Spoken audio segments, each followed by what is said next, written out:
et que le ciel nous bénisse. Nous bénissons le Seigneur qui permet ce moment, que nous soyons encore dans sa présence en ce jour.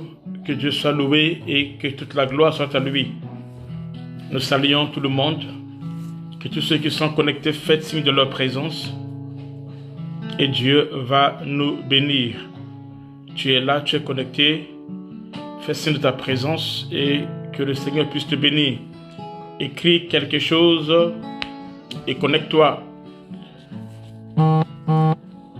Nous commençons un autre enseignement. On a fini l'enseignement sur, c'est la première partie sur toutes les révélations prophétiques sur Moïse. Et là, pendant 10 jours, donc du 14 aujourd'hui jusqu'au 24, nous allons parler sur les révélations prophétiques sur l'arche de Noé. Les révélations prophétiques sur l'arche de Noé. Nous demandons à tout le monde de se connecter, de partager la vidéo, d'inviter les autres. Partageons la vidéo dans les groupes, dans les murs, partout, et invitons les autres.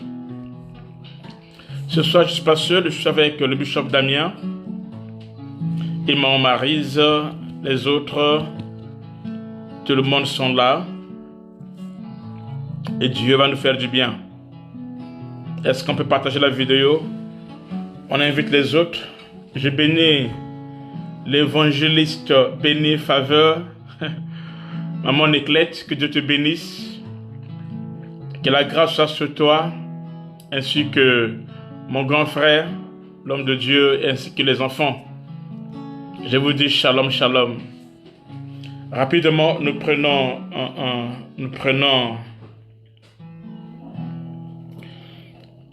nos Bibles.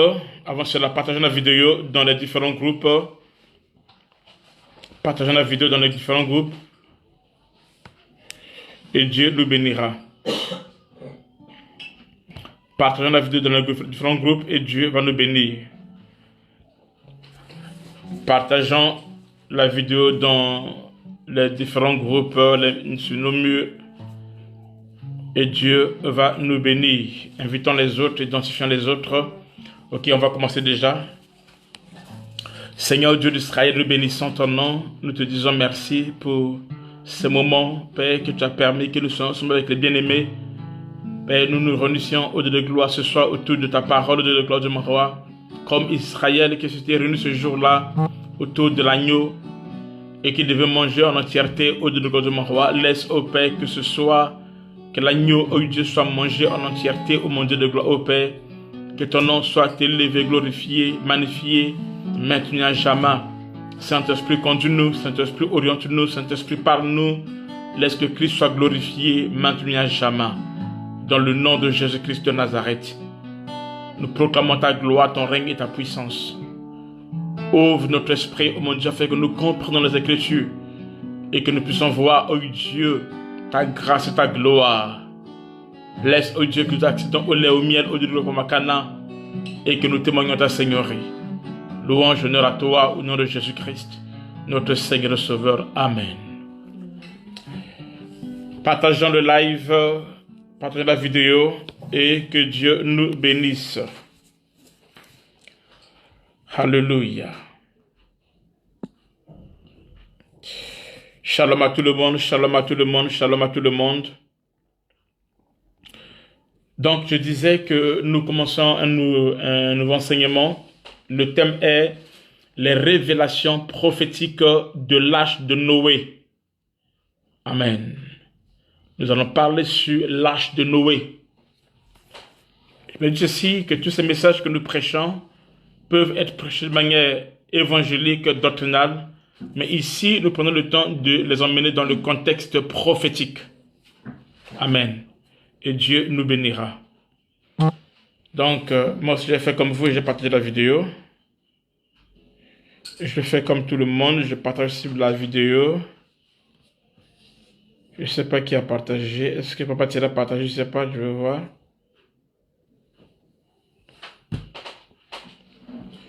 Papa Thierry a partagé? Oui, il a partagé. Gloire à Dieu.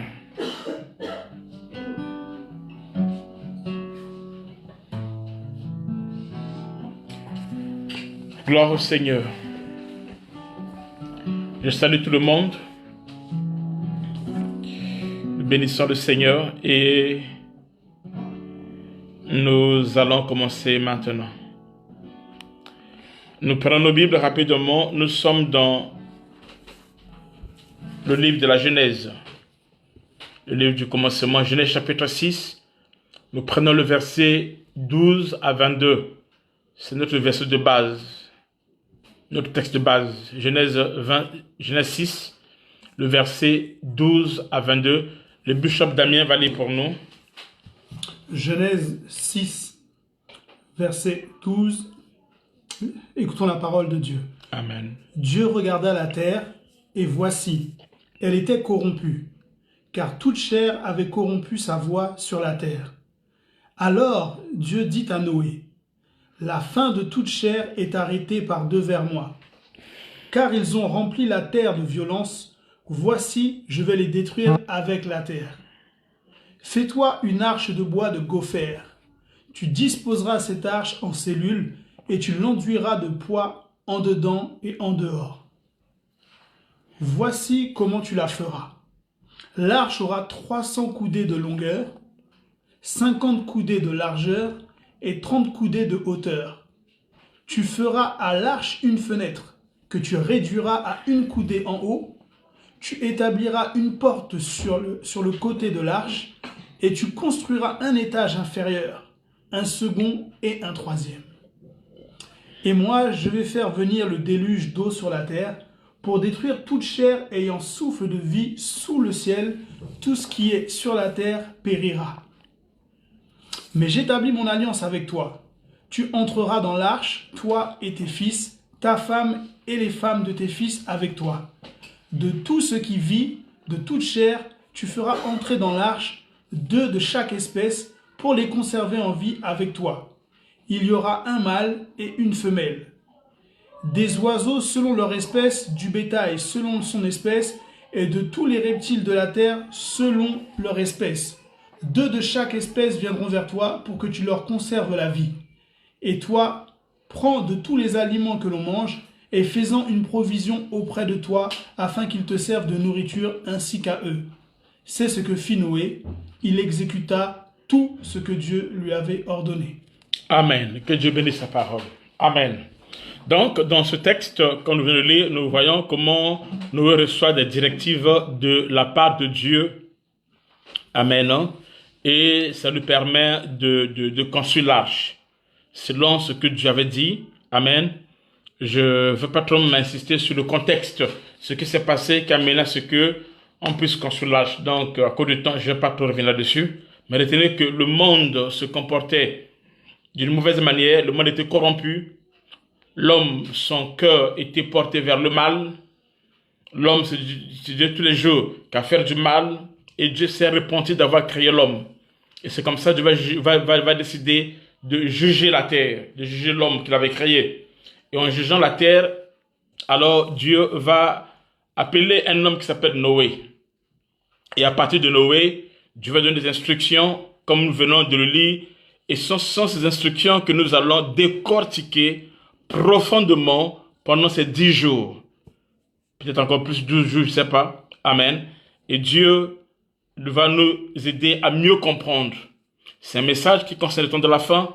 C'est un message prophétique. Amen. Mais je vais toucher aussi le domaine doctrinal et prophétique. Mais je vais plus rester dans le domaine prophétique. Amen. Amen. Donc, lorsque on parle de l'arche ici, l'arche de Noé parle de Christ. Je vais tout droit. Amen. Lorsqu'on parle de l'arche, en général, l'arche de Noé parle du Christ. N'oubliez pas que nous avons lu avec vous dans Luc 24, 44, à maintes reprises. On a lu ça avec vous à maintes reprises dans Jean 5, 39, 40, où la Bible déclare que, Amen, c'est de Christ qu'il est question dans les Écritures. Amen. Dans la loi. Dans la loi. Amen. Les psaumes et les prophètes il est question de Christ. C'est donc en Christ que nous avons cette compréhension que l'arche en soi était l'ombre de sa personne. Car c'est dans l'arche que Noé fut caché pour ne pas subir la mort par le déluge. De même que nous, en Jésus-Christ, nous sommes sauvés de la mort. Amen. Ceci nous indique que pour saisir la pensée exprimée par les dimensions de l'arche que nous allons voir, on va parler sur les dimensions de l'arche, nous allons parler sur le bois de l'arche, nous allons parler sur les hauteurs, le largeur, la largeur, sur toutes ces dimensions, sur tous ces composants, c'est tout c'est tellement profond, amen, hein? Mais on va toucher ce qui est essentiel, amen, amen, et Dieu nous bénira, amen, et Dieu nous fera grâce, amen. Donc la pensée ici, concernant tout ce qui est lié à l'arche, les objets, la manière dont cela a été construit et qu'on sort, retenez que ça nous parle de Christ. Comprenez ceci. Quand je me mets devant vous pour parler de la part de Dieu, mon message est christocentrique. Mon message est centré sur Jésus. Je viens ici pour parler de Jésus. Amen. Nous ne parlons pas d'autre chose si ce n'est que du Seigneur Jésus-Christ. Amen. Celui qui est crucifié, qui est mort et qui est ressuscité et qui nous a apporté la vie. C'est de lui qu'il est question dans la Bible. Amen. C'est de lui qu'il est question dans le livre. Amen. Il est question de lui que Moïse a écrit, les prophètes et les psaumes, tout ce qu'ils ont écrit, parlé, consort, était lié qu'à un seul homme qui s'appelle Jésus-Christ. Donc à chaque instant que nous serons ici, nous allons parler que de Jésus-Christ. Parce que dans la Bible, le thème est Jésus-Christ. Jésus-Christ est le sujet de la Bible. Amen. Jésus-Christ est la pensée de la Bible. Amen. Amen. Donc, dans le verset 12, vous allez voir que dans Actes des Apôtres, au chapitre 4, Amen, le verset 12 reprend exclusivement ce témoignage de l'arche de Noé en faveur de Christ quand Pierre déclare qu'il n'y a de salut en aucun autre, car il y a sous le ciel aucun autre nom qui a été donné parmi les hommes par lequel nous devions être sauvés. Donc, ce qui peut nous sauver, comme l'arche, ce n'est que Jésus-Christ. Ce n'est que son nom. Amen. Ainsi, l'arche est un type de Christ. Amen. Aujourd'hui, je vais parler en profondeur. Je vais faire juste une introduction. C'est demain que je vais commencer à décortiquer, aller en profondeur dans beaucoup de choses. Amen. Nous allons voir quelque chose concernant la construction de l'arche. Je vais parler mais sans aller en profondeur, mais je vais revenir prochainement pour expliquer en profondeur. Amen. La construction de l'arche. Avant de parler de l'arche, parlons d'abord de Noé, le constructeur de l'arche. Amen. Je vais parler de Noé, le constructeur de l'arche, en passant, parce qu'on aura aussi un enseignement sur le mystère de Noé. Amen. Mais ici, notre thème, nous parlons sur l'arche. On ne parle pas sur Noé. Donc, je vais juste donner une pensée sur Noé. Mais on aura un enseignement sur les mystères de Noé, les hommes Noé. Amen. Amen. Donc, Noé est le seul qui a construit l'arche. Pour vous scandaliser, Noé ne l'a pas fait avec ses enfants. Quand le film que vous voyez comme ça, Noé a été le seul à construire l'arche. On verra ça quand on parle sur Noé. Amen. Noé est le constructeur, mais Noé n'est pas le concepteur de l'arche. Donc, il y a le concepteur. Retenez ça. Il y a le concepteur de l'arche, qui n'est autre que Dieu, mais le constructeur de l'arche, c'est Noé. Donc, il y a deux personnes là.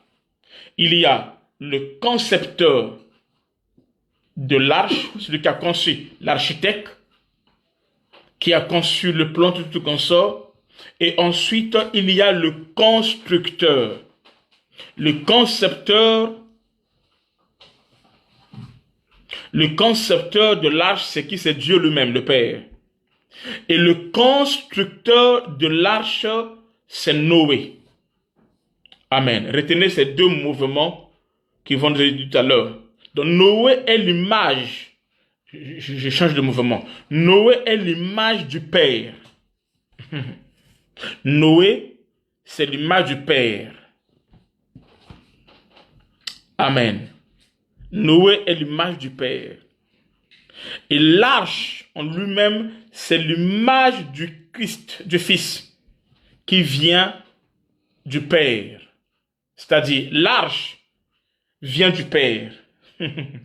L'arche est une manifestation de la pensée du Père. C'est le Père, c'est Dieu qui conçoit. C'est Dieu qui est le concepteur. Et c'est Dieu qui conçoit l'arche. Et l'arche est la manifestation du pensée du Père. Donc le Père a conçu l'arche. Et l'arche est l'image du Fils qui vient du Père. L'arche sort de la pensée du Père. L'arche est la manifestation du Père. L'arche est la manifestation visible de cette pensée invisible qui était dans le Père. L'arche est l'accomplissement et la révélation de ce qui était dans le Père. Donc l'arche sort du Père. L'arche est le Fils qui sort du Père. L'arche, c'est une personne. Amen. Le Père, c'est Noé. C'est lui qui construit, qui construit, qui donne un corps à l'arche. C'est Noé qui donne le corps à la pensée. Amen. Il donne le corps. Et le corps qui est donné, c'est ça Christ. C'est ça le Fils.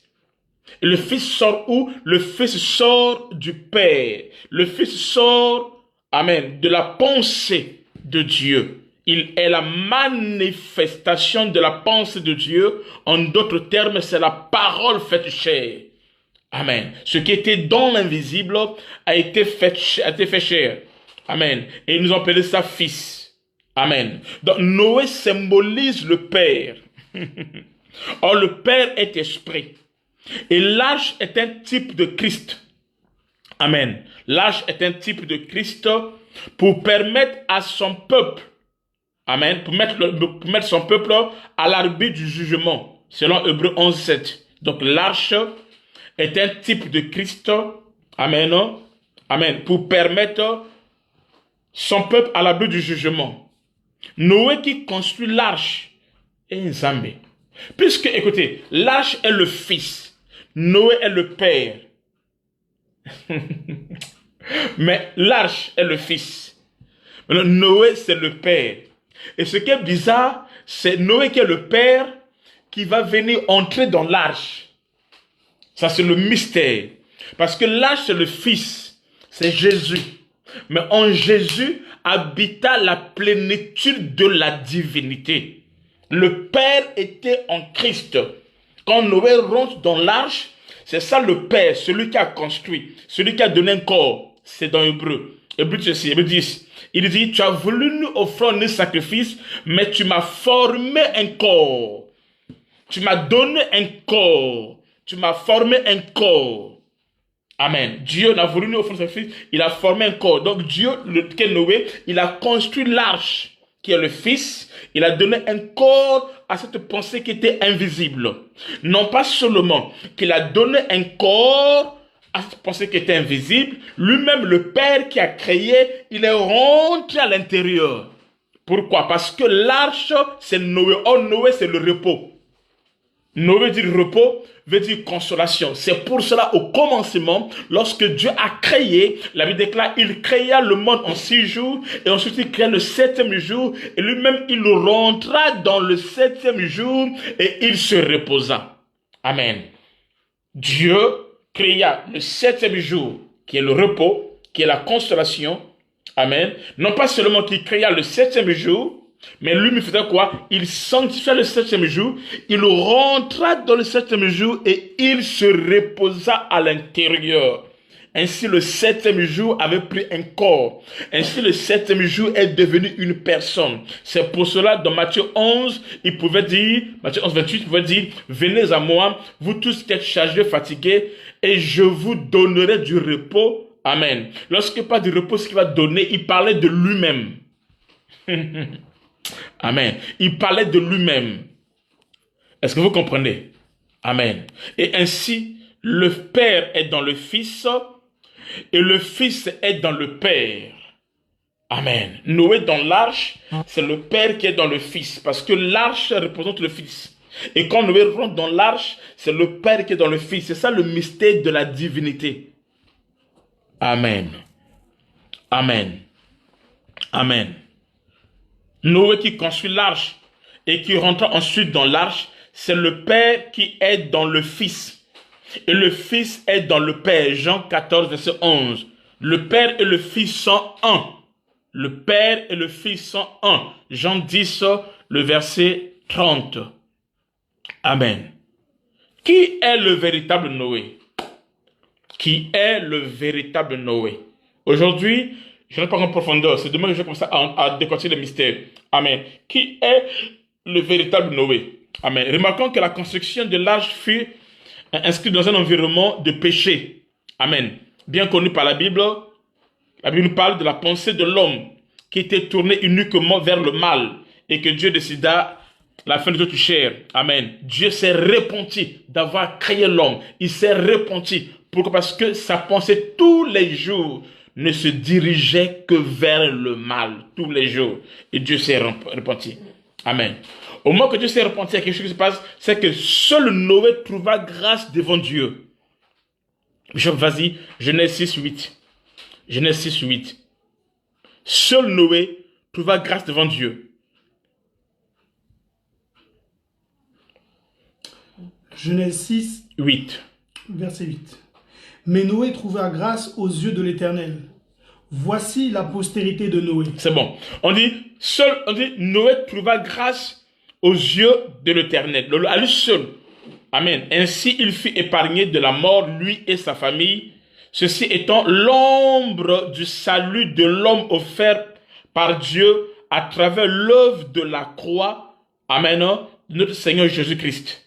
Et nous pouvons confirmer, nous poser la question de savoir pourquoi seule la personne de Noé n'a pas subi la colère de Dieu. Pourquoi tout le monde a subi la colère de Dieu. Mais pourquoi il n'y a eu que Noé seul qui a trouvé grâce, c'est-à-dire qui n'a pas subi la colère de Dieu? La réponse se trouve dans la prophétie du père de Noé. Amen. La prophétie du père de Noé, c'est-à-dire la prophétie de Lémec, du père de Noé, qui à la naissance de son enfant réclama le repos. On peut lire ça dans Genèse chapitre 5, Genèse 5, 28 à 29. Genèse 5, 28 à 29. Genèse 5, 28 à 29. 28 à 29. Lémec, âgé de 182 ans, engendra un fils. Il lui donna le nom de Noé, en disant « Celui-ci nous consolera de nos fatigues et du travail pénible de nos mains, provenant de cette terre que l'Éternel a maudite. » Voyez-vous, le mec dit ceci, quand Noé est né déjà, rien que le mot Noé est prophétique, mais ce n'est pas notre thème aujourd'hui. Quand Noé est né, amen, le mec lui donne le nom de Noé en disant « Celui-ci nous consolera de nos fatigues et du travail pénible de nos mains, provenant de cette terre que l'Éternel a maudit. » Voyez-vous? Donc, Noé était déjà quelqu'un qui a été localisé. C'était une fondation qui était mise à part. Amen. Donc, à la lumière des Écritures, nous avons compris que le mec, en réalité, a réclamé la consolation. Alors, lorsqu'on parle de la consolation, on parle du salut. On parle du repos. Rien que le mot Noé dit repos. Amen. Amen. Il a compris que cet enfant-là est un signe de Dieu pour la consolation, pour le salut, le repos. Amen. Or, le véritable repos, c'est notre Seigneur Jésus-Christ de Nazareth. Selon Matthieu 11, 28 dit, « Venez à moi, vous tous qui êtes chargés fatigués, et je vous donnerai du repos. » Amen. Lorsqu'on parle du repos, on parle du salut. Amen. Le salut nous est offert à travers l'œuvre de la croix de Golgotha. Donc Noé qui trouva grâce et qui devait porter nos fardeaux symbolise le Seigneur Jésus-Christ. Donc Noé était l'espoir de sa famille. Noé était un signe de repos pour sa famille. Noé était le signe de la délivrance pour sa famille. Là, déjà, depuis sa naissance. Amen. Son père avait compris que cet enfant est un enfant prophétique. Je vais parler sans profondeur quand je vais parler sur les hommes Noé. Amen. Amen. Donc, l'arche fut construite dans un environnement de péché. Amen. Dans une période où l'homme était tourné uniquement vers le mal et que Dieu en décida la fin de toutes choses. Amen. Mais seul Noé trouva grâce devant Dieu. Amen. Il fut épargné de la mort. La pensée centrale exprimée par la construction de l'arche de Noé est l'ombre du plan de la rédemption tracé par Dieu lui-même. Amen. Donc l'arche de Noé est l'ombre du salut. C'est l'homme qui va venir. Ça nous parle du salut, de l'homme offert par Dieu à travers de l'œuvre de la croix du Seigneur Jésus-Christ. Nous voyons quelque chose encore sur Noé. Je dis, je rentre en profondeur sur Noé. Je donne juste des petits points passants. Amen. Amen. Noé, si vous lisez dans Genèse chapitre 5, de 1 jusqu'à 29, vous allez voir que Noé était 10e de sa génération. Genèse 5, 1 à 29, vous allez voir ça. Amen. À combien de temps je passe? Noé était 10e de sa génération. Le chiffre 10, c'est le chiffre de la loi. Donc, le véritable Noé, qui est Christ, est venu sous la loi. Bishop, vas-y, Galates 4, 4.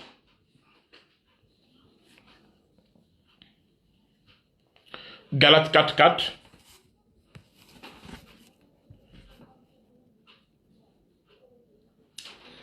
Alors, Galates chapitre 4, verset 4. Je reprends à partir du 3. Hop.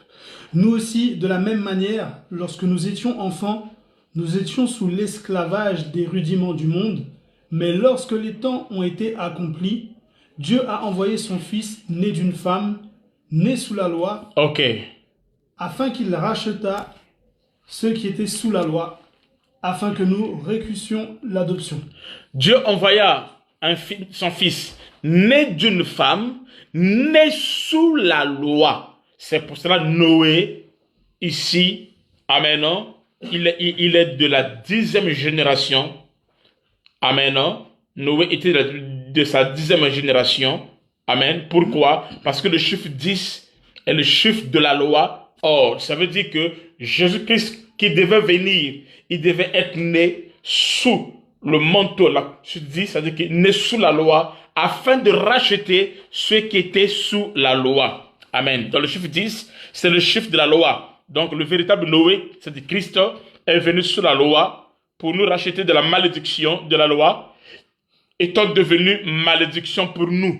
Il fallait qu'il soit né sous la loi, et sous la loi, qu'il puisse porter la malédiction, qu'il devienne la malédiction, afin de nous racheter de la malédiction de la loi. Amen. Étant devenu lui-même malédiction pour nous. On peut lire encore ça dans Galates 3, verset 13. Galates 3, verset 13. Galates 3, verset 13. Alors, Christ nous a rachetés de la malédiction de la loi, étant devenu malédiction pour nous, car il est écrit, « Maudit est quiconque est pendu au bois, afin que la bénédiction d'Abraham eût pour les païens son accomplissement en Jésus-Christ, et que nous ressuscitions par la foi l'Esprit qui avait été promis. » Amen. Est-ce que vous voyez? Amen. Donc, Christ nous a racheté de la malédiction de la loi, étant devenu malédiction pour nous. Car il est écrit, maudit est quiconque est pendu au bois, afin que la bénédiction d'Abraham eût pour les païens. Donc, Christ est né sous la loi. Il nous a racheté de la malédiction de la loi. Il est devenu lui-même malédiction pour nous. Amen. C'est pour cela, Noé fait partie de la 10e génération. Amen. Parce qu'il était l'homme de Christ. Amen. L'homme des choses à venir. Amen. Et ainsi son père va déclarer en disant, celui-ci nous consolera de nos fatigues et du travail pénible de nos mains provenant de cette terre que l'Éternel a maudit. Donc au temps de Noé, au temps où Noé est né, la terre était maudite. Au temps de Noé, il y avait une malédiction qui pesait sur la terre.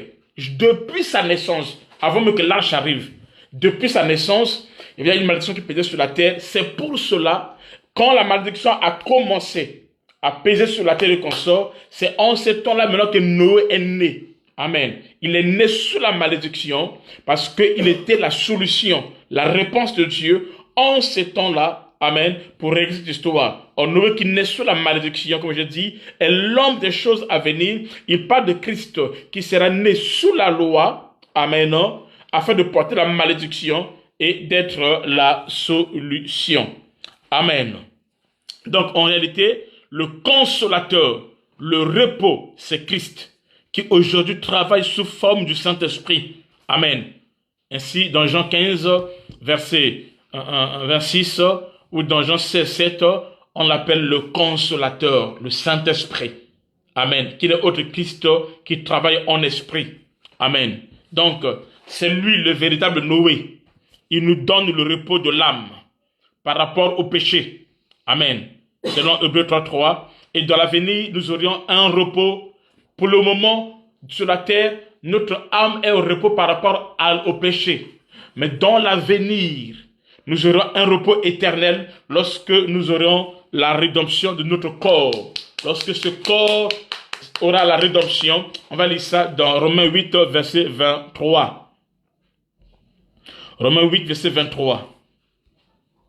Alléluia. Et ce n'est pas elle seulement, mais nous aussi, qui avons les prémices de l'Esprit, nous aussi, nous soupirons en nous-mêmes en attendant l'adoption, la rédemption de notre corps. Amen. Prends aussi Éphésiens 4, 30. Éphésiens 4, verset 30. N'attristez pas le Saint-Esprit de Dieu, par lequel vous avez été scellés pour le jour de la rédemption. Amen. Donc, ça sera le jour d'enlèvement et qu'on sort, où nous allons quitter ce corps et nous serons bénis. Amen. L'arche de Noé, un mouvement. L'arche de Noé dans la révélation.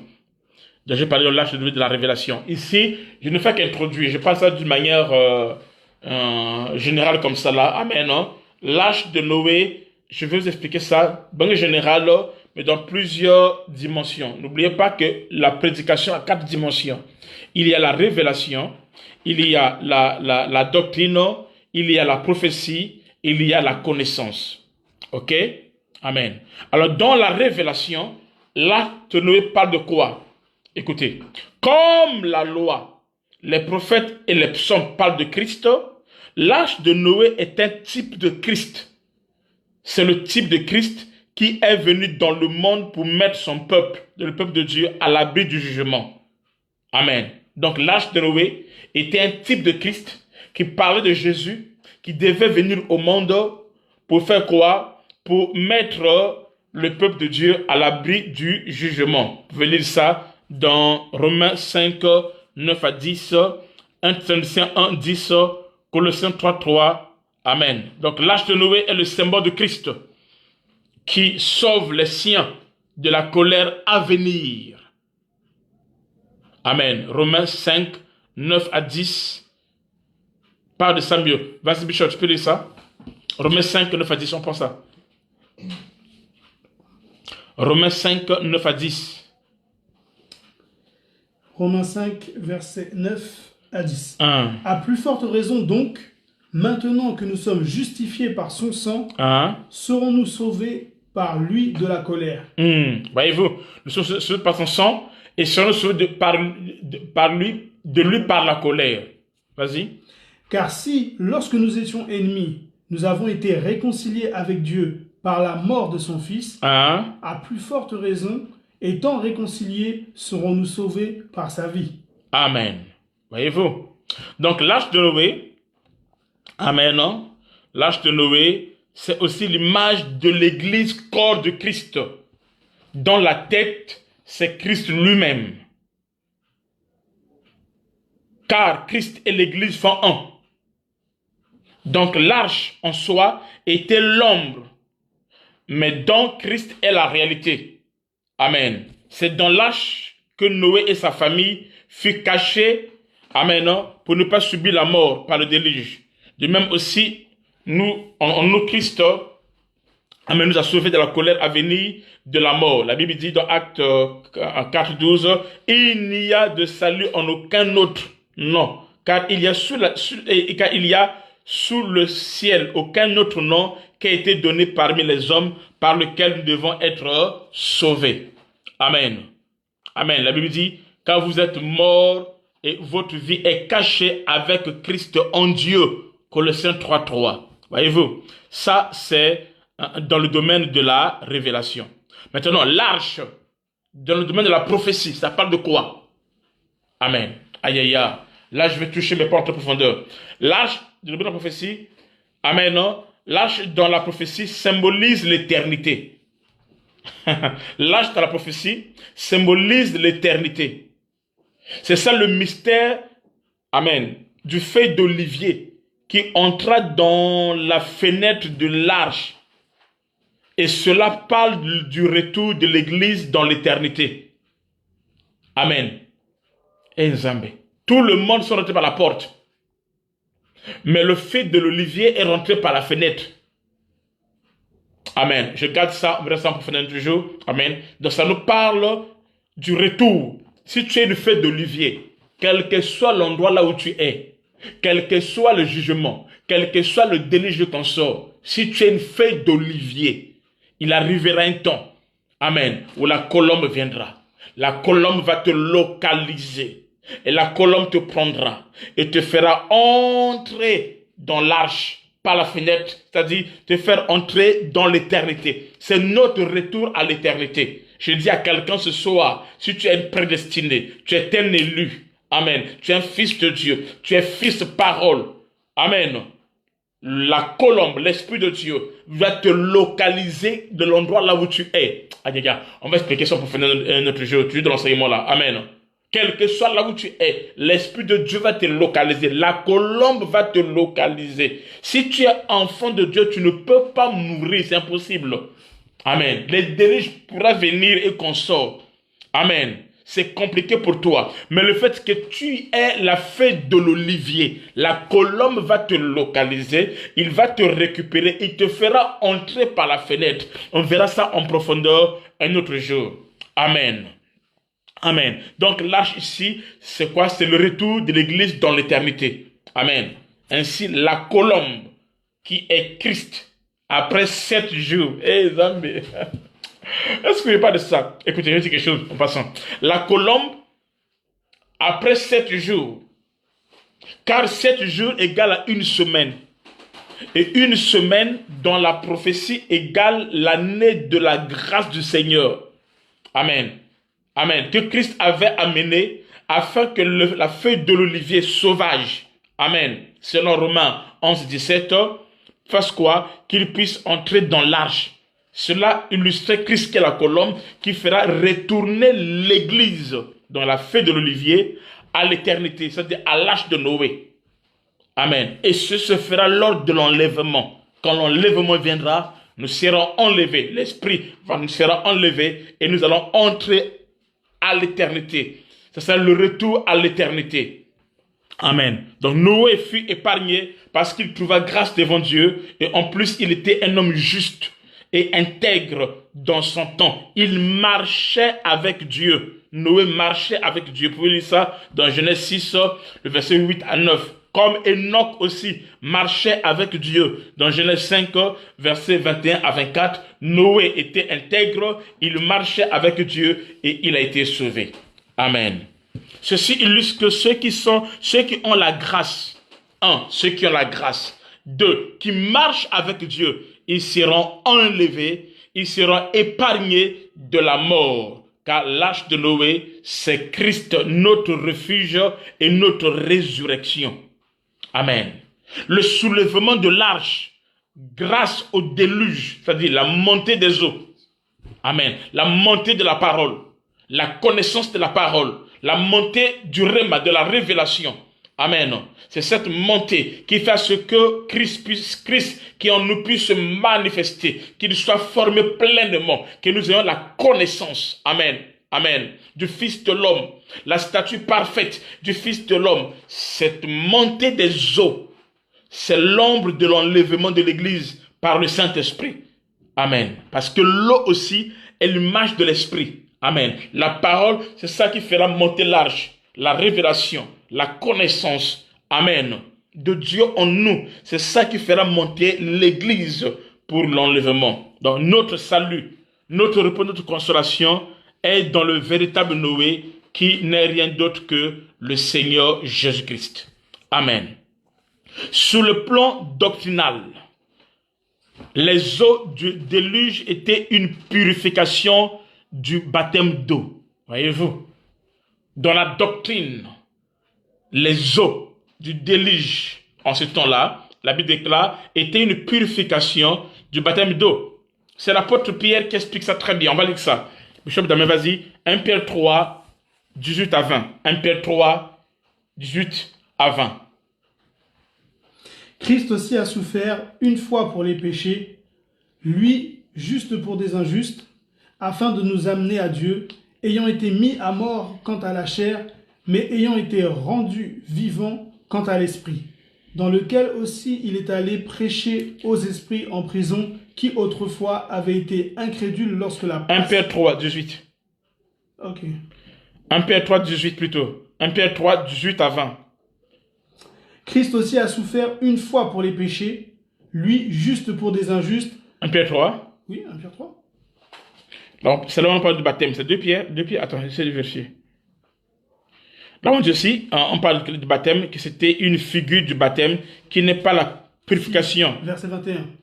Vas-y. Cette eau était une figure du baptême, qui n'est pas la purification des souillures du corps, mais l'engagement d'une bonne conscience envers Dieu, et qui maintenant vous sauve, vous aussi, par la résurrection de Jésus-Christ, qui est à la droite de Dieu depuis qu'il est allé au ciel. Prends le verset 20.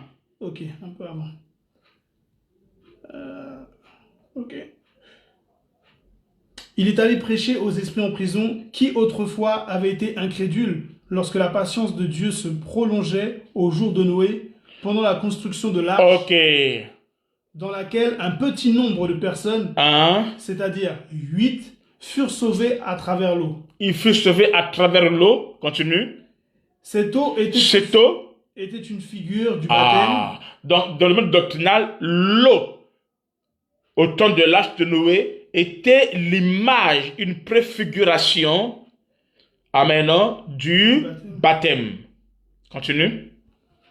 Cette eau était une figure du baptême qui n'est pas la purification des souillures du corps, mais l'engagement d'une bonne conscience envers Dieu et qui maintenant vous sauve, vous aussi, par la résurrection de Jésus-Christ. Amen. Donc l'apôtre Pierre interprète l'ensemble de cet événement du salut de Noé, de sa famille à travers l'eau, comme étant une figure du baptême d'eau.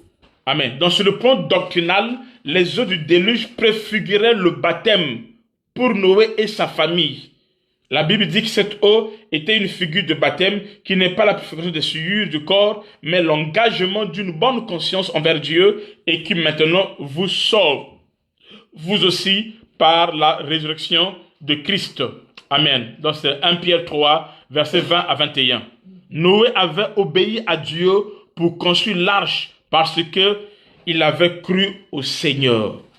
Amen. Il avait fait par la foi. Et il avait fait un engagement d'une bonne conscience envers Dieu. 1, il a cru, il faut croire. Et 2, être baptisé. Donc Noé a cru d'abord et ensuite il a été sauvé, il est passé par le baptême. Amen. Donc la Bible déclare dans Marc 16, celui qui croira et qui sera baptisé sera sauvé. Amen. Donc lorsque Christ avait confié la mission d'évangélisation aux apôtres, après sa mort et sa résurrection, la Bible dit qu'il leur a dit ceci. Puisqu'il leur a dit, allez par le monde entier, prêchez la bonne nouvelle à toute la création. Celui qui croira donc, à la bonne nouvelle, et 2, qui sera baptisé sera sauvé. Mais celui qui ne croira pas sera condamné. Marc 16, le verset 15 à 16. C'est pour cela être sauvé, pour être sauvé, il faut aussi d'abord, 1, écouter l'évangile du salut en Jésus-Christ. Et 3, 2, croire en cet évangile. Et 3, être baptisé ensuite au nom de Jésus-Christ. Amen. Vous allez voir comment les apôtres ont vécu cela. Amen. Là où l'apôtre Pierre parle de la repentance et du baptême au nom de Jésus-Christ pour le pardon des péchés. Amen. Dans l'ombre, nous voyons que l'eau du jugement a porté en même temps l'arche au salut. Amen. Amen. Ceci nous parle même de la parole de Dieu qui sauvera certaines personnes, les enfants de Noé, et condamnera d'autres, les incrédules. Dans le point doctrinal, la parole de Dieu va sauver les uns, les enfants de Noé, va condamner les autres, amen, les incrédules. Amen. Et ça nous parle aussi de la manière, amen, la façon dont Dieu a sauvé à travers l'eau, à travers la mer Rouge, les enfants d'Israël, et a détruit les Égyptiens. Donc cette même eau a sauvé Israël, cette même eau a été un jugement pour les Égyptiens. Amen. Comme au temps de Noé, l'eau a été le salut pour Noé et ses enfants, et cette eau a été le jugement pour les incrédules du temps de Noé. De la même manière aussi, au temps de Moïse, l'eau a été le salut pour Moïse et son peuple, et un jugement pour les Égyptiens. Amen. Ça, c'est dans le point docteur. Donc, l'eau devient le jugement pour les hommes impies, mais le salut pour les enfants de Dieu. Voilà pourquoi l'Écriture dit il n'y a aucune condamnation pour ceux qui sont en Christ. Romains 8, verset 1. Christ est notre arche. Christ est notre délivrance, car nous sommes cachés en lui. Nous sommes cachés en lui. On va lire ça. Colossiens 3, verset 1 à 3. Colossiens 3, verset 1 à 3. Alléluia. Colossiens 3, verset 1 à 3. Si donc vous êtes ressuscités avec Christ, cherchez les choses d'en haut, où Christ est assis à la droite de Dieu. Affectionnez-vous aux choses d'en haut, et non à celles qui sont sur la terre. Car vous êtes morts, et votre vie est cachée avec Christ en Dieu. Amen. Comme Noé a été caché dans l'arche, nous aussi nous sommes cachés en Christ. C'est pour dire que Christ est l'accomplissement ou la manifestation de l'arche de Noé. Amen. Et la pluie tomba pendant 40 jours et 40 nuits. Genèse 7, 12, c'est la parole de Dieu. Amen. Si vous lisez ça dans Ésaïe 55, versets 10 à 11, vas-y. Ésaïe 55, 10 à 11.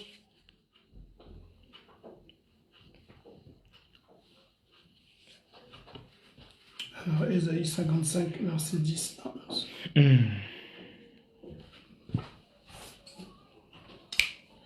Comme la pluie et la neige descendent des cieux et n'y retournent pas sans avoir arrosé, fécondé la terre et fait germer les plantes, sans avoir donné de la semence au semeur et du pain à celui qui la mange, ainsi en est-il de ma parole qui sort de ma bouche. Elle ne retourne point à moi sans effet, sans avoir exécuté ma volonté et accompli mes desseins. Voyez-vous, ici maintenant, l'eau devient quoi? La pluie devient quoi? Devient la parole qui sort de la bouche de Dieu. Amen. Dans le domaine doctrinal, l'eau ou le déluge, la pluie, est l'image de la parole qui sort de la bouche de Dieu. Amen. Amen. Qui est en même une verge pour les impies, mais un signe d'amour pour les enfants de Dieu. On va lire ça. Job 37, verset 13. Donc, la pluie qui descend est une verge pour les impies. Cette même pluie est un signe d'amour pour les enfants de Dieu. Job 37, 13. Écoutez ça. C'est comme une verge dont il frappe sa terre, ou comme un signe de son amour. Commence au verset 12. Ok. Écoutez ça très bien. Leurs évolutions varient selon ses desseins. Pour l'accomplissement de tout ce qu'il leur ordonne, sur la face de la terre habitée, c'est comme une verge dont il frappe sa terre, ou comme un signe de son amour qui les fait apparaître. Amen. Donc cette pluie, c'est comme une verge pour frapper les impies. Au même moment, ça c'est pour les incrédules, au même moment, c'est un signe d'amour pour les enfants de Dieu.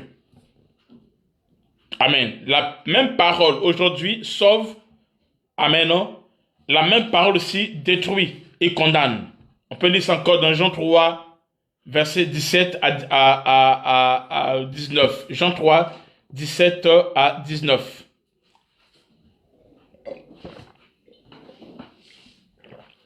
Vas-y. Jean 3, versets 17 à 19. Dieu, en effet, n'a pas envoyé son Fils dans le monde pour qu'il juge le monde, mais pour que le monde soit sauvé par lui. Celui qui croit en lui n'est point jugé, mais celui qui ne croit pas est déjà jugé. Ah, ok. Voyez-vous. Donc, Dieu a envoyé le Fils. Le but, c'est pas pour juger le monde. Mais par contre, celui qui croit en Jésus n'est point jugé. Mais celui qui ne croit pas est déjà jugé. Alléluia. Donc, le déluge préfigurait plutôt le baptême. Il faut que l'homme qui reçoit le baptême d'eau soit complètement immergé dans l'eau. Si tu as été baptisé et que tu n'as pas été complètement immergé dans l'eau, ce n'est pas le baptême. Le baptême fait partie de la doctrine de Christ. Amen. Amen. Voilà pourquoi les eaux du déluge tomba complètement sur l'arche. Amen. Et cela doit se faire au nom du Seigneur Jésus-Christ. Amen. Amen. Alors, on va voir rapidement avec vous. Amen. Les matériaux, j'ai dit aujourd'hui, je ne vais pas en profondeur, je donne juste un aperçu et c'est demain que je conseille à entrer en profondeur. On va voir avec vous rapidement les matériaux de construction de l'arche de Noé. Les matériaux de construction de l'arche de Noé.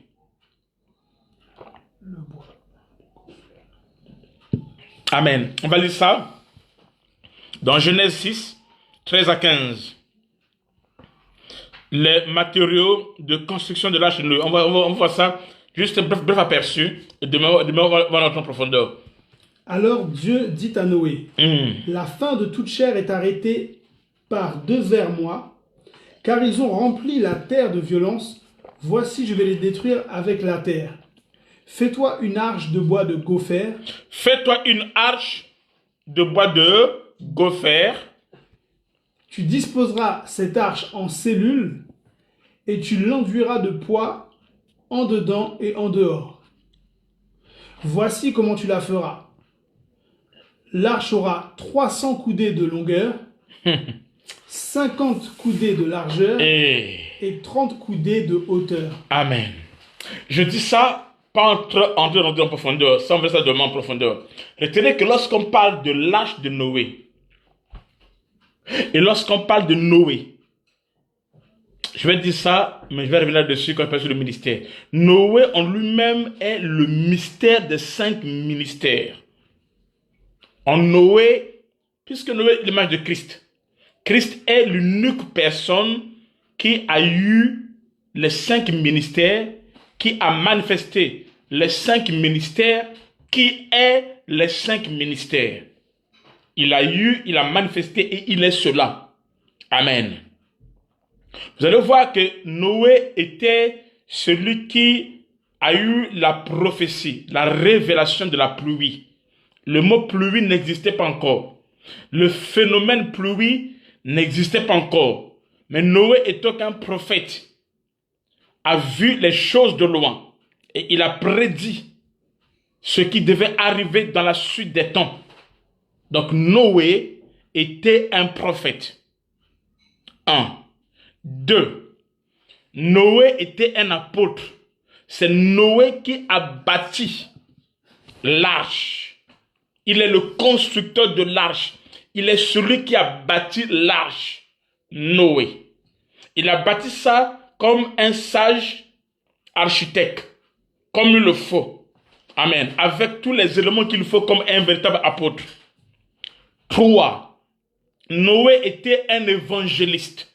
C'est Noé qui a sonné la trompette afin d'attirer les animaux qui étaient dans la forêt, les purs et les impurs, c'est-à-dire Israël et les nations, et les emmenant dans l'arche. Noé était un évangéliste. Qui était encore Noé?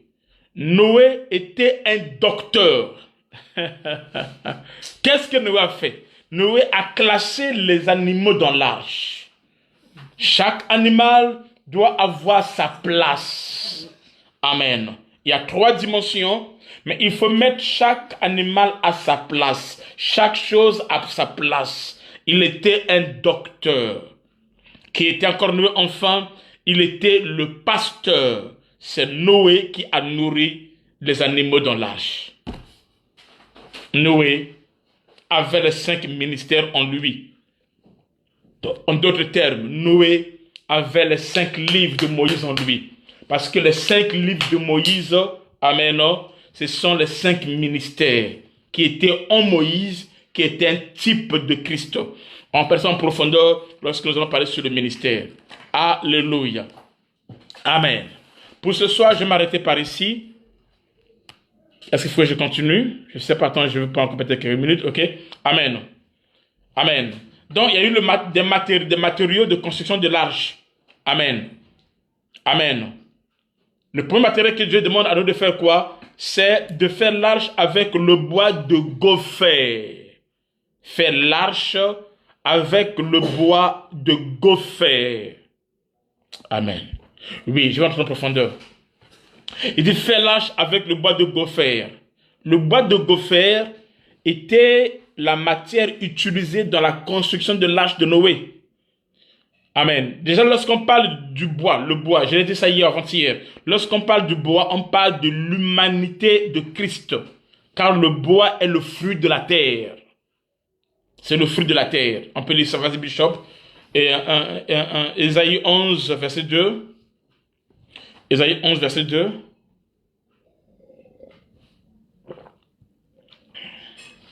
Ésaïe 11, verset 2. L'Esprit de l'Éternel reposera sur lui.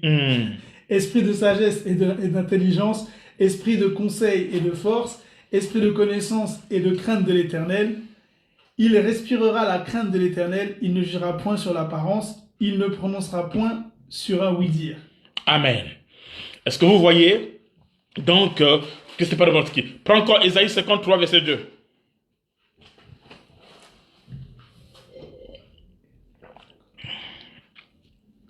C'était pas Pierrot, c'est Dieu là, non? 53, verset 2. Il s'est élevé devant lui comme une faible plante. Jésus s'est élevé devant lui comme une faible plante. Comme un rejeton qui sort d'une terre desséchée. Ok, donc ça parle de son humanité. Amen. Parce que le bois, c'est le fruit de la terre. Il était comme une faible plante. Amen. Donc le bois de gopher est utilisé à cause de son imperméabilité. Le bois de gopher est utilisé à cause de son imperméabilité. Mais attention, il y a un mystère qui est là que je vais déchiffrer. Amen. Et pas seulement à cause de son imperméabilité, aussi à cause de sa facilité de flotter sur l'eau. Amen. C'était un bois imperméable et ensuite il y avait une certaine légèreté. Amen. La capacité de flotter sur l'eau. Amen. Amen. Il parle de l'incorruptibilité de Christ. Le bois de gopher parle que Christ est incorruptible. C'est-à-dire que la mort ne peut pas le tuer. Vas-y, Psaume 16, verset 10. Psaume 16, verset 10. Car tu ne livreras pas mon âme au séjour des morts, tu ne me permettras pas que ton bien-aimé voie la corruption, tu me feras connaître le sentier de la vie. Il y a d'abondantes joies devant ta face, des délices éternelles à ta droite. Tu n'enverras pas mon âme à la mort, tu ne permettras pas que mon âme puisse connaître la corruption. Amen. Donc ça parle, ce bois, amen, de gopher, parle de Christ. Et de la façon dont Christ seul a pu supporter la colère de Dieu. Lui seul. Il est l'homme, il est l'homme qui a jugé sur la terre. Il n'y a pas quelqu'un que Dieu a frappé comme Jésus. Il n'y a pas quelqu'un qui a subi la colère de Dieu comme Jésus. Amen. Puisqu'il est le Fils. Amen.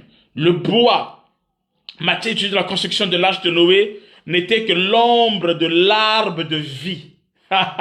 Qui est notre Seigneur Jésus-Christ, l'arbre de vie, que Dieu a empêché à Adam et Ève de ne pas le toucher, parce que s'ils touchent, ils auront la vie. Maintenant, cette fois-ci, Amen. L'arbre de vie et l'homme devaient cohabiter ensemble afin que l'homme puisse avoir la vie. Amen. C'est ce tableau que ça dit, je suis le sceptre. Amen. Matthieu, dans Luc 23, il dit, il parle du bois vert. Amen. Il parle de lui.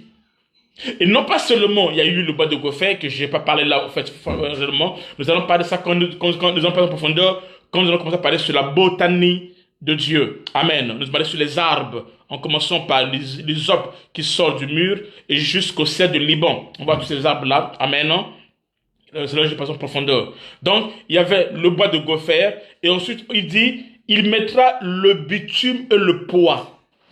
Mais sauf que ici, le bitume, est différent du bitume, la manière dont cela a été appliqué avec la maman de Moïse.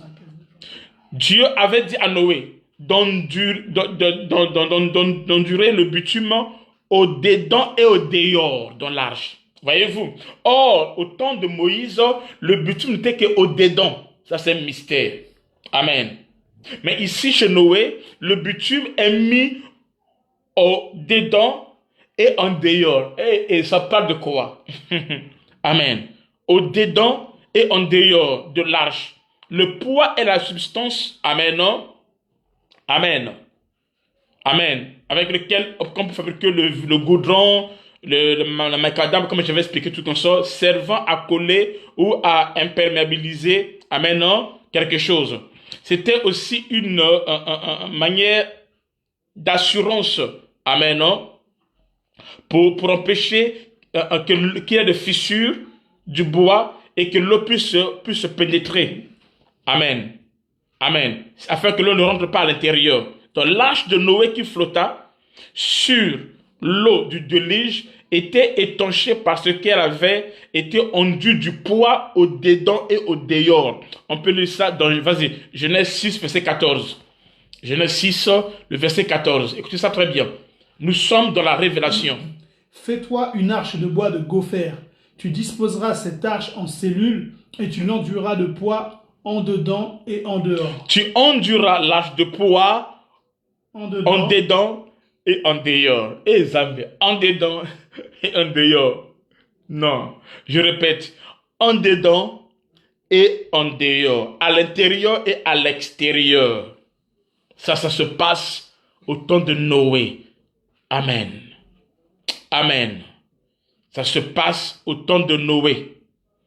Il faut le faire au dedans et en dehors. L'homme utilisait le bitume dès avant de le Amen. Amen. Et Noé reçut l'ordre de construire l'arche de Dieu et de le couvrir de poids, du goudron en dedans et en dehors. Et Zambenangai, en dedans et en dehors. Ça parle de quoi? L'arche de bois de gopher enduit du poids en dedans et en dehors. Ça parle de quoi? Amen. En dedans et en dehors, derrière se trouvaient Noé et sa famille, ainsi que les animaux de chaque sorte flotta. Elle était étanchée parce que elle avait été imbibée du bois, du poids, en dedans et en dehors. Ça parle de quoi? Un mystère. Amen. L'arche couverte du poids en dedans et en dehors, cela nous parle de la vie en Christ. Ceci parle de l'expiation, cette couverture-là, pour qu'il y ait une protection.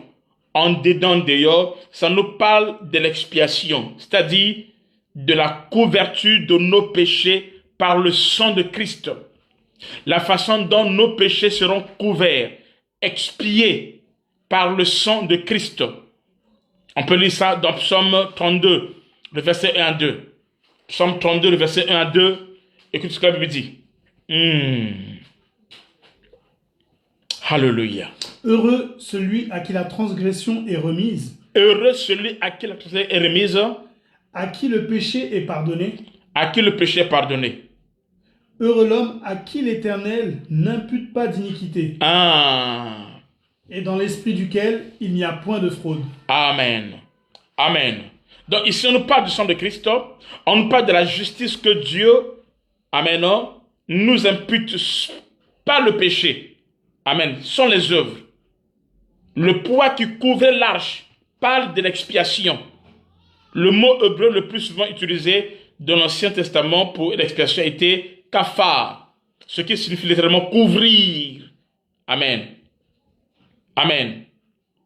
Couvrir. Donc quelqu'un était délivré de la punition et interposant quelque chose entre son péché et Dieu. Quelque chose était là. Amen. Son péché. Entre Dieu et le péché, la chose était là et ça interposait. Quelque chose interposait son péché et Dieu. Voilà pourquoi Dieu dit à Moïse de dire aux enfants d'Israël, au peuple, aux Hébreux, le sang vous servira de signe sur les maisons où vous serez. Je verrai le sang et je passerai dessus vous. C'est-à-dire que le sang sera entre Dieu et le peuple. Au milieu, il y aura quelque chose qui sera là. Amen. Pour interposer. Quelque chose qui sera là.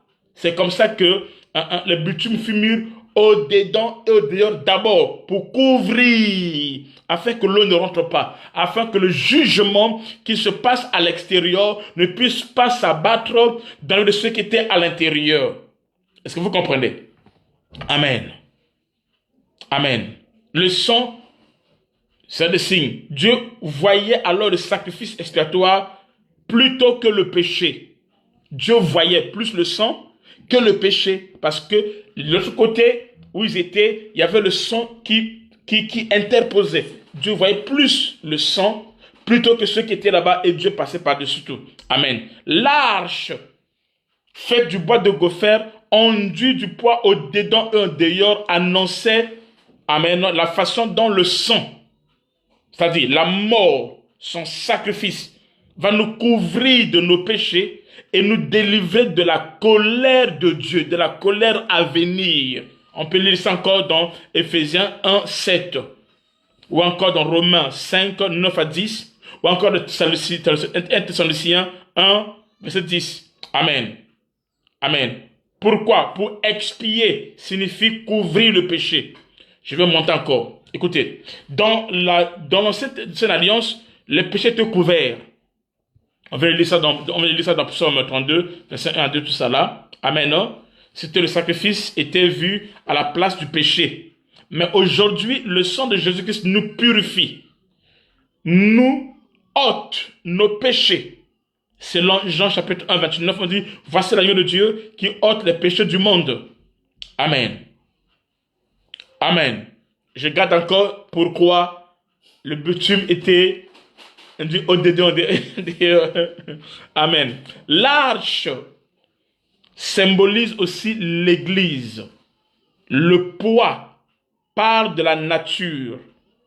Parle aussi de la nature divine, de la justice de Dieu dont nous sommes revêtus. L'arche de Noé représente Jésus-Christ et son corps qui est l'église. Donc le poids ici parle aussi de la nature divine que nous avons reçue de Dieu et de sa justice.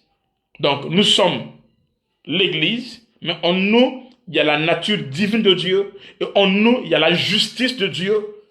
Amen. Qui nous protège déjà, qui nous couvre, qui opère et qui agit en nous. Et c'est à cause de ça que nous serons enlevés. Au cas contraire, personne ne sera enlevé. Amen. Amen. Amen. Donc, le poids parle de la nature divine qui était en Christ et qui lui a permis aussi à Christ à résister au péché et au mal. Amen. À résister au péché et au mal. Mais attention, l'arche frappée par les eaux. Donc, l'arche était frappée par les eaux du déluge. Quand nous voyons l'arche, les eaux frappent l'arche du déluge. N'oubliez pas, l'arche, les eaux, c'est le jugement. Et l'arche, c'est Christ. Donc, ça parle de Dieu qui devait frapper son fils.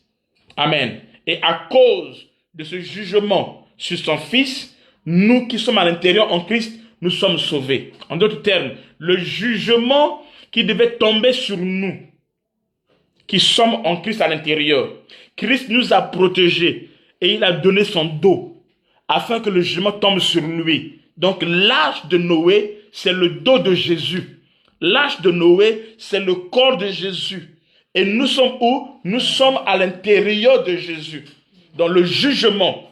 Amen. Au temps normal, ce n'était pas l'arche que Dieu devait frapper, non. Les eaux devaient tuer le peuple, les humains qui étaient là. Mais ceux qui ont cru en Noé et qui ont reçu le message de l'arche, ceux-là, ils sont rentrés dans l'arche de telle sorte que là, pour Dieu, la pluie devait continuer à frapper tout le monde, y compris Noé, y compris sa femme, ses enfants, tout le monde devait être frappé. Mais le fait que Noé se trouvait dans l'arche, alors, ce qui devait le frapper, lui, Noé et sa famille, ne l'a pas frappé. Amen. Et l'arche a reçu le jugement à leur place. Ainsi, il avait déclaré, il n'y a plus de condamnation pour celui qui est en Christ. Si tu es en Christ, Christ a porté, Christ a reçu le fardeau, a porté le fardeau. Il a reçu le jugement, il a été blessé, il a été flagellé à cause de nous, afin que par lui, amen, que nous soyons sauvés. Donc il a pris notre place.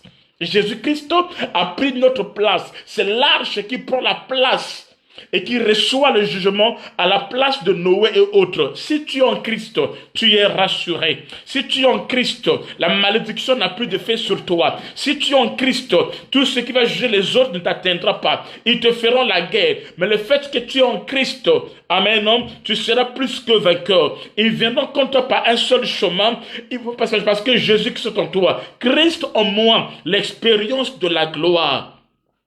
Jésus a pris notre place. Amen. Il a subi le châtiment de Dieu pour mettre son peuple à l'abri du jugement. L'arche couverte du poids au dedans et en dehors pour que celle-ci soit imperméable. Ça symbolise Christ dans son corps de la chair, mais ayant en lui la nature divine, amen, qui lui a permis de résister au péché et au mal, au jugement de Dieu, donc les autres déluges. Amen. Écoutez maintenant, je vous libère la chose et je parle. Le poids était enduit au dedans et au dehors. Le poids était induit au dedans et au dehors, contraire avec ce l'amour de Moïse, qui était qu'au dedans, pas au dehors. Mais ici, le poids est induit au dedans et au dehors. La bitume est mise au dedans et au dehors. Amen. Ça parle de quoi? Le poids enduit au bois, au dedans et en dehors, pour que l'eau ne pénètre pas dans l'arche, parle du sang de Jésus-Christ qui sauve, qui rachète et qui nous protège. Ça, on a déjà vu ça. Donc, elle parle du salut par le sang de Jésus-Christ. On a vu ça. Mais le poids c'est l'image du sang de Christ qui a été répandu pour nous réconcilier. Amen. Réconcilier qui? Réconcilier ceux qui étaient éloignés, donc les nations, et ceux qui étaient près, c'est-à-dire Israël. Amen. Je vais expliquer encore. Jésus, notre paix, lui qui des deux n'en a fait qu'un seul homme. Amen. Nouveau, en établissant la paix. Amen. Il a réconcilié avec Dieu, Juifs et les nations, qui ont cru à l'évangile en un seul corps par la croix, en réduisant par elle l'inimitié. Amen. Par lui, les uns et les autres, nous avons l'accès auprès du Père dans un même esprit. Et c'est écrit dans Ephésiens 2, verset 1, vous allez voir ça. Amen. Écoutez, le poids enduit au dedans et au dehors, par de quoi? Du sang de Christ qui nous purifie. 1. 2. Qui réconcilie les deux peuples, c'est-à-dire le peuple du dedans et le peuple du dehors. Le peuple du dedans, c'est ça Israël. Et le peuple du dehors, c'est ça les nations. Est-ce que vous comprenez? Le peuple, c'est-à-dire ce poids-là, qui a été opéré et au dedans et au dehors, ça nous parle de l'œuvre que Christ a fait. Amen, non? Amen. 1, ça parle du sang de Jésus-Christ qui purifie. Et 2, ça parle de ce même sang qui réconcilie deux peuples. Ceux du dedans, donc Israël, et ceux du dehors, c'est-à-dire les peuples des nations. On peut lire ça, vas-y. Ephésiens 2, 11 à 15. Ephésiens 2, 11 à 15. C'est pour cela le poids devait être et au-dedans et au dehors, parce qu'il y avait deux peuples. Si Israël a reçu, c'est que nous en avons reçu. Vas-y. C'est pourquoi vous, autrefois païens dans la chair, appelés incirconcis par ceux qu'on appelle circoncis, et qui le sont en la chair par la main de l'homme, souvenez-vous que vous étiez en ce temps-là sans Christ, privés du droit de cité en Israël. On n'avait pas part dans l'arche. On était privés. Amen. Continue. Étrangers aux alliances de la promesse, sans espérance et sans Dieu dans le monde. Mais maintenant, en Jésus-Christ, vous qui étiez jadis éloignés, On était loin, on était dehors. Vas-y. vous avez été rapprochés On était rapprochés par le sang par le sang de Christ. de Christ. Voyez-vous ce que la Bible dit? Amen.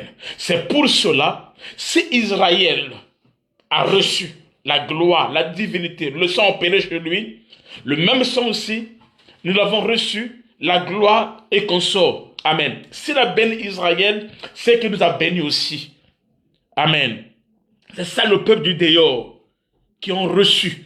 Amen. Jésus-Christ n'était pas venu seulement pour Israël, le peuple du dedans, mais aussi pour ceux du dehors, les nations. Amen. Amen. Est-ce que je peux monter encore? Le dedans, le dehors. C'est ça le mystère des sept sceaux. La Bible déclare, il y avait un livre que Jean a vu. Et ce livre était écrit au dedans et au dehors, scellé des sept sceaux. Apocalypse 5, verset 1. Le livre, c'est le ciel. Isaïe 34, 4. Apocalypse 6, 14. Amen. Et si vous lisez dans Ésaïe 29, 11, vas-y ça. Prends pas Ésaïe 29, 11. Le livre, c'est quoi? Le livre, c'est la révélation. Ésaïe 29, 11. Le livre, c'est la révélation. Mais sauf que ce livre-là, il y a des sceaux qui sont au-dedans et au dehors. Vas-y. Toute la révélation est pour vous comme les mots d'un livre cacheté que l'on donne à un homme qui sait lire en disant « Lis donc cela » et qui répond « Je ne le sais pas. » Amen, amen. C'est pour cela, lorsqu'on a dit le voile, le sceau, il peut pas avoir des sceaux, c'est impossible. Amen. Donc, lorsqu'on parle de ce livre-là, donc, on dit c'est un livre scellé de sept sceaux.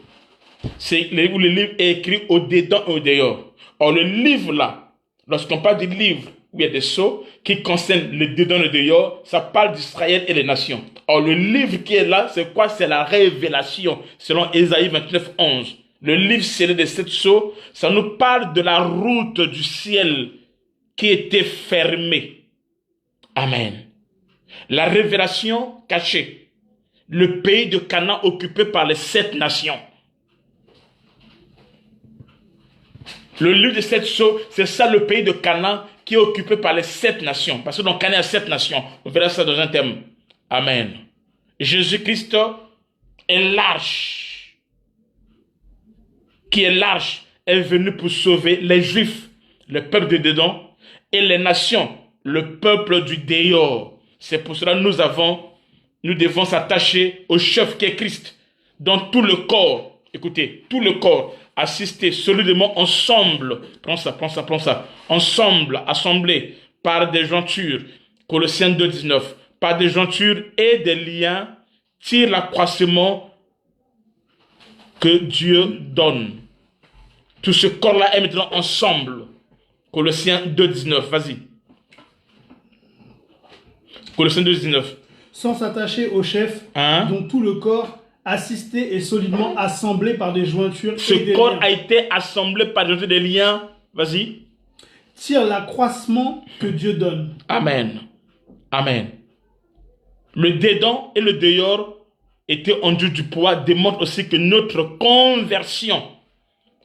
conversion se fait voir dans le dehors. C'est-à-dire, l'intérieur de l'homme démontre aussi son extérieur. Et l'extérieur de l'homme démontre aussi son intérieur. Si tu as reçu le bitume à l'intérieur, cela doit être vu aussi à l'extérieur. Si nous sommes nés, amen, si nous sommes nés de nouveau en esprit, cela doit se manifester aussi dans notre comportement au moyen de l'amour, de la sanctification, de la vie de prière, la vie du pardon et qu'on sort à l'extérieur. La Bible déclare, c'est de l'abondance du cœur que la bouche parle.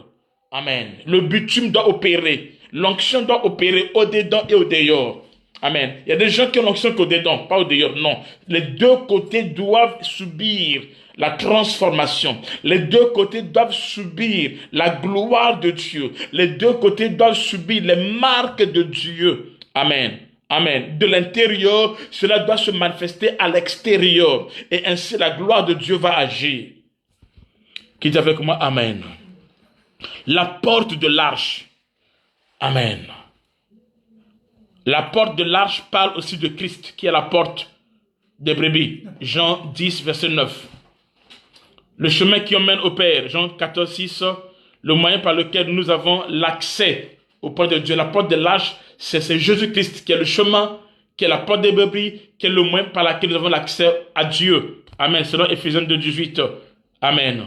Jésus est la seule voie d'accès pour être sauvé. Il n'y a pas deux, pas trois. Il n'y a pas un autre prophète. Amen. Il n'y a que Jésus-Christ. Amen. Qui nous permet d'être sauvés. Amen. Ce n'est qu'en croyant Jésus-Christ que nous serons sauvés. Dans la porte de l'arche qui donne l'accès à l'arche n'était autre qu'un type de Christ. Amen. Aujourd'hui, Jésus t'appelle à travers son évangile d'entrer dans l'arche parce qu'il n'y aura pas un temps où la porte sera fermée par Dieu lui-même. En ce moment-ci, nous sommes dans le temps où la porte est ouverte. Amen. La porte des brebis est ouverte. C'est Christ. Mais il arrivera un temps où Dieu fera quoi? Il va fermer la porte. Elle sera fermée soit, écoute-moi très bien, elle sera fermée soit au moment de ta mort, parce qu'il y a des gens qui ne seront pas enlevés, il y a des gens qui passeront par la mort. Cela ne dépend pas de toi ou de moi, non, de Dieu seul. Il y a des gens qui seront enlevés, rien que les vapeurs, tous ils sont morts. Tous ils sont morts. Donc ce n'est pas pour toi de dire que non, moi je ne voudrais pas, non. Ça ne dépend pas de toi, ni de moi, ni du pasteur, non, ça dépend de Dieu lui-même. Donc, soit cette porte sera fermée, soit au moment de ta mort, soit lors de l'enlèvement de l'église. C'est pour cela, si tu entends sa voix aujourd'hui, c'est-à-dire le son de la trompette, il ne faut pas endurcir notre cœur. Amen. 2 Corinthiens 6, 2. Amen. Cette invitation de Dieu s'étend à tous les hommes. Car Dieu a tant aimé le monde qu'il a donné son Fils unique afin qu'il quiconque en lui ne périsse point mais qu'il ait la vie éternelle. Amen. Amen. Dieu nous amène à se préparer, amen, pour le salut de nos âmes à travers l'œuvre de son Fils. Amen. Jésus-Christ à la croix de Golgotha. Amen. Amen. Je vais prendre le dernier point. La fenêtre de l'arche. La fenêtre de l'arche. Amen. La fenêtre de l'arche. La fenêtre de l'arche. La fenêtre de l'arche, c'était pour la réaction de l'arche. Et c'est là que Noé envoya le corbeau et la colombe pour voir si l'eau avait baissé. Cette fenêtre symbolise Jésus, en qui nous avons la respiration, le mouvement et l'être. C'est ça l'aération. Amen. Ça parle de Christ, en qui nous avons, amen, le mouvement. Nous avons la respiration, le mouvement et l'être. Vous pouvez lire ça dans Jean 17, dans Acte 17 plutôt, Acte 17, le verset 24 à 26. Cette fenêtre, c'est aussi la brèche. C'est une brèche. Il n'y avait qu'une seule fenêtre dans l'arche, pas trois, une seulement, qui est Christ, qui nous parle de l'aération. Amen, non? Amen. La respiration, le mouvement et l'être. C'est pour cela, tous ceux qui respirent, ils doivent louer l'Éternel.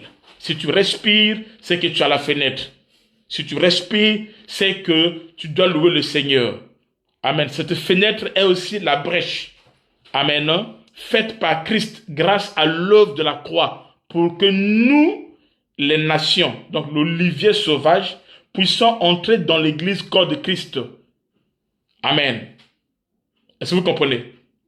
Je vais m'arrêter par là et nous allons continuer demain. Je vais toucher les 3 niveaux de l'arche. Jusqu'alors, je n'ai fait que des introductions. Amen. Mais c'est demain que nous allons commencer l'enseignement, déchiffrer les mystères et Dieu sera glorifié. Que Dieu vous bénisse, que la grâce soit sur vous. Shalom, shalom. À demain à 20h pour l'enseignement et à 5h00, nous avons notre temps de prière que nous avons appelé les cris de l'armée de l'aurore. Avec le bishop Damien à 5h00, connectez-vous, invitez les autres et Dieu sera glorifié. Que Dieu nous bénisse. Amen. Aimez la révélation, soyez des vierges sages et nous allons monter à 5h00. Ah d'accord, à 5h00, nous avons notre temps d'intercession et à 11h00, nous aurons notre culte. Demain c'est dimanche, nous aurons notre culte dominical demain. À 11h, demain on aura 3 séances. À 5h00 la prière, à 11h la prédication, le culte et à 20h l'enseignement. Que Dieu vous bénisse. Shalom, shalom. S'il vous plaît, prends une minute, 2 minutes. Partage la vidéo dans ton mur et dans les groupes et le Seigneur va nous bénir. À demain à 5h00, à 11h00 et à 20h00. Shalom.